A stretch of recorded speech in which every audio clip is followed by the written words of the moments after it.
The next topic that we will address is committee business. The work of Division 3 is accomplished by dedicated and committed individuals from the membership working within the committee structure.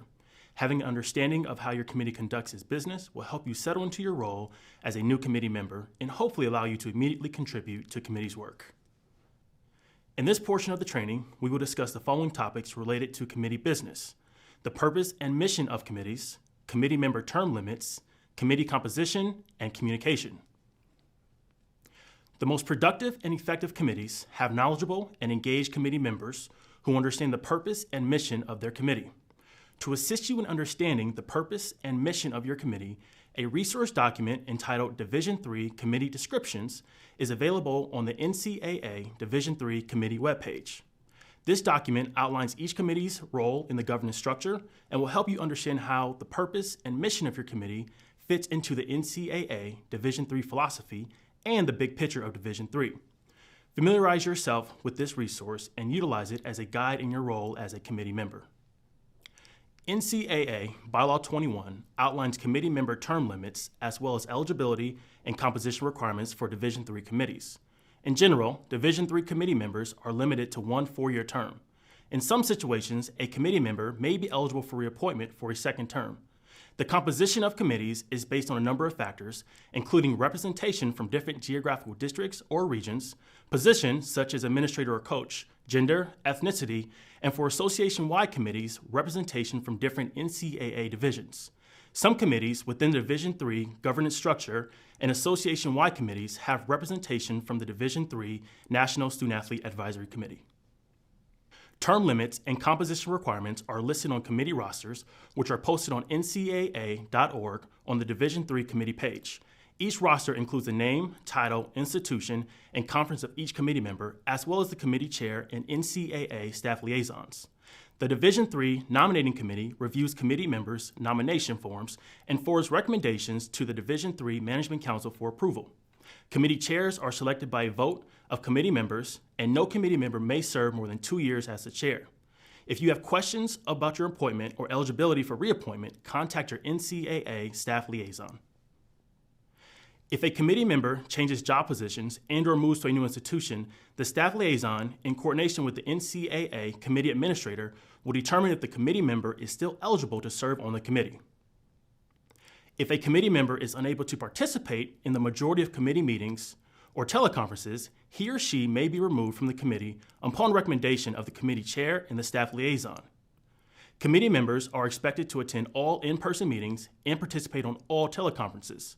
Soon after you are appointed to your committee, your staff liaison will contact you to provide a timeline of all scheduled meetings and teleconferences. It is important that you identify any schedule conflicts as soon as possible. If you do have a schedule conflict with an in-person meeting or teleconference, you should advise your staff liaison as soon as possible, ideally no less than 30 days before an in-person meeting and 72 hours before a teleconference.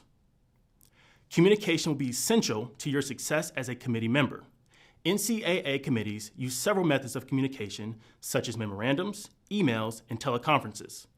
The primary communication platform for committee members is the NCAA Committee Zone, which is also commonly referred to as the Collaboration Zone. Upon appointment to a committee, each member will be emailed a user ID, a temporary password, and step-by-step instructions on how to access the committee zone. Check to ensure that you can access the committee zone and contact your staff liaison immediately to resolve any issues in accessing the committee zone. Once you have your temporary password, you are ready to access the committee zone and all needed materials. To access the committee zone, click on the link provided to you by your staff liaison and enter your user ID and password. Click on the link for your committee in the left column. You will then see any announcements posted on the committee zone. There will also be a link in the left column for the document library, which is where you will find the folder specific to each in-person meeting and teleconference, typically titled by the date of the meeting or call. Your staff liaison will post agendas, supplements, a committee roster, a committee timeline, and other information vital to the business of the committee in the appropriate folder on the committee zone. This information remains on the committee zone for historical reference if needed. Be aware that after you access the committee zone the first time, you will be able to change your password. Be sure that you store your password in a place that is easy for you to remember. If you need to reset your password, contact your staff liaison. Your staff liaison will notify you when meeting or teleconference materials are posted on the committee zone. It is recommended that committee members bring a laptop computer, tablet, or iPad to in-person meetings to access meeting materials and other key information. Be aware that hard copies of meeting materials will not be provided to committee members at the meeting.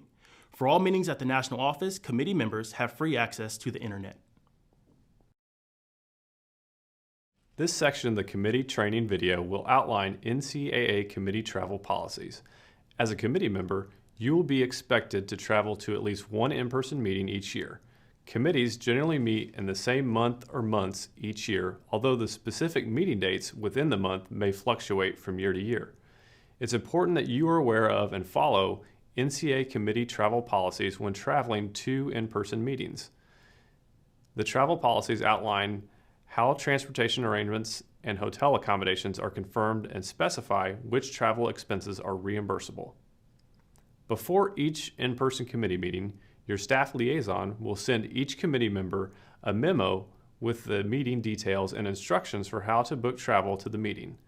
The NCAA will pay for your committee-related travel expenses, including airfare, baggage fees, and mileage if you drive to the meeting site. All air travel arrangements must be made with Shorts Travel Management at 866-655-9215. You are encouraged to book your flight at least 30 days in advance of the meeting to minimize costs. If the mileage between your residence and the airport is more than 50 miles round trip, the NCAA will reimburse mileage. If you drive to the meeting, you will be reimbursed mileage not to exceed 1,000 miles round trip or the cost of the lowest available non-refundable airfare, whichever is less. Mileage reimbursement covers the cost of gas, and committee members should not submit gas receipts separately for reimbursement. For meetings in Indianapolis, the most common ways to travel from the airport to your hotel include taking a cab, booking with a shared ride limo service, or using the bus service from the airport to the downtown hotels. The memo from your staff liaison will provide specific information regarding these three options. The airport is less than 30 minutes from the downtown area. Committee members will not be reimbursed for rental cars at in-person meetings. Regarding baggage fees, the NCAA will reimburse committee members for a maximum of one checked bag for trips less than 5 days. For trips of 5 days or more, the NCAA will reimburse 2 checked bags. Oversized and overweight baggage fees will not be reimbursed. For in-person meetings, your staff liaison will confirm the hotel accommodations for all committee members and provide a rooming list to the hotel. Charges for the rooms and taxes will be direct billed to the NCAA. The same protocol is followed for lodging arrangements for sport committee members attending their respective national championship. Committee members will be asked to provide a credit card when checking in at the hotel to cover any incidental expenses. Committee members will be provided single occupancy rooms, while student athlete advisory committee members will be paired with a roommate during their stay.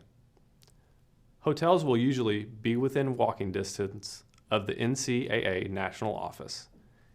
Committee members will be provided a per diem of $75 for each day away from home. This per diem is intended to cover all expenses incurred before, during, and after the meeting, including meals not provided by the NCAA, travel to and from the airport or hotel parking fees, tolls, internet access fees at hotels, and other incidental expenses. Expense reimbursement from the national office will occur after the meeting, so committee members should bring enough money with them to cover their expenses during their trip. NCAA committee members will be reimbursed for travel expenses for in-person meetings after the meeting through the NCAA travel expense system. The staff liaison will email the committee members directions for completing the online reimbursement process for transportation expenses and per diem. Committee members do not need to submit any paper statements of expense. Committee members shall not qualify for reimbursement of expenses if they fail to remain in actual attendance at the committee meeting for its entire duration as announced in advance.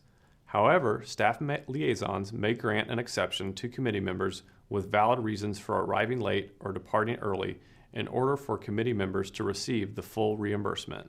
Certain reimbursable expenses are considered taxable. These expenses include honorariums, per diems, and allowances. If your annual taxable income from the NCAA exceeds $600, a 1099 miscellaneous form will be issued to you. This amount should be included on your annual income tax return. It is the responsibility of committee members to keep track of unreimbursed expenses incurred that could potentially reduce the tax liability. It is recommended that committee members keep actual receipts. The NCAA provides several liability and accident medical insurance coverages for the NCAA committee members. Coverage applies when committee members are traveling directly to or from the meeting site.